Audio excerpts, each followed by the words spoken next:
جان، اول در باره اکسپدیسیون کوهنوردیتون به قله کلیمنجارو میگفتید، از کی شروع شد و تا کی دوام کرد؟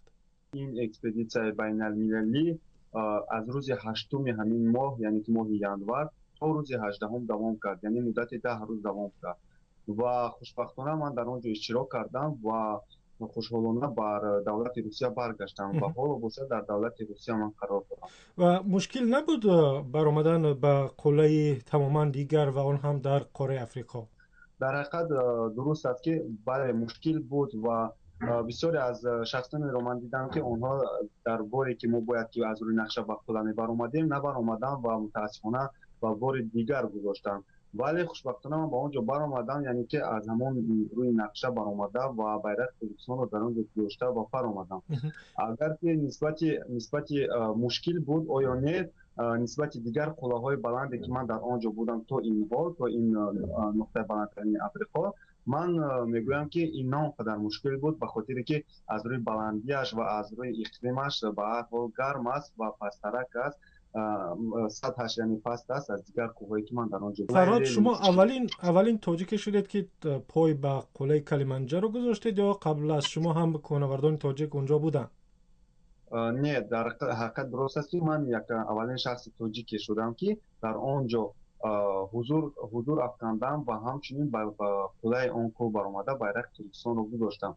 من این رو از کجا فهمیدم؟ از آن جایی که مردم ساکنی که در همان جا، یعنی تاجایی که در همان جا زندگی میکنن و با همین کارا سر و کار دارن، آنها در حیرت بودن و آنها با من گفتند که تو اولین تاجیک بچه هستی که از همین دولت، از همین میلاد اومده با همینجا مثلا در همین کلیسا اشتراک داره و اگر خدا خواهد رفته با بیرق رو گذاره در قله. این رو پیش از بر اومدن با قله گفتن گذاری، اگر تو اولین شخص میشه که از همین میلاد توجیک با همین قله بر اومده بیرق تاجیکستان رو میگذارن. و فرهاد جان، به غیر از خود شما از کشورهای شوروی سابق باز از کدام کشورها بودن یا شما تنها از تاجیکستان بودید؟ بله بودند کوهنوردا از دولت آذربایجان بودند و از دولت قزاقستان بودند و از دولت روسیه بودند.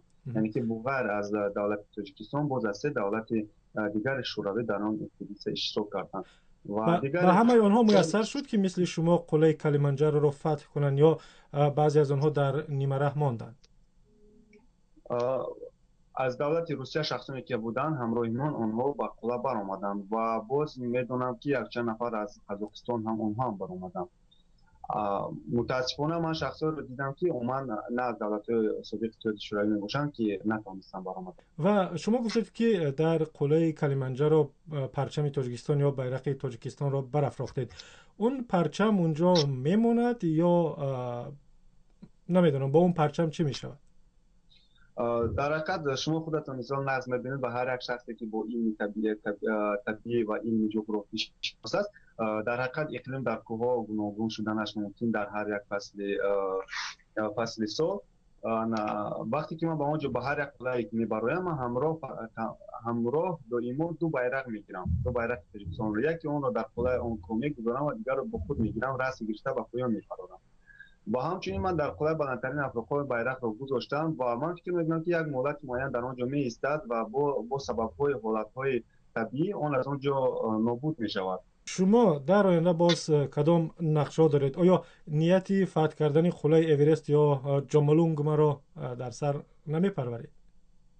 بله در حقیقت درست است، من در این باره بسیار هم فکر میکنم و بسیار هم نقشه بندی میکنم، اما این نه تنها از من وابستگی دارد، به خاطر که با اونجا رفتن این مبلغ زیاد رو در بر میگیرد و همچون قدرت و توانایی زیاد رو در بر میگیرد و امیدواریم که این آرزوی شما عملی شود و قله جامالونگ مرا نیز فتح کنید. تشکر فرهاد جان برای صحبت. سلامت باشید. تشکر.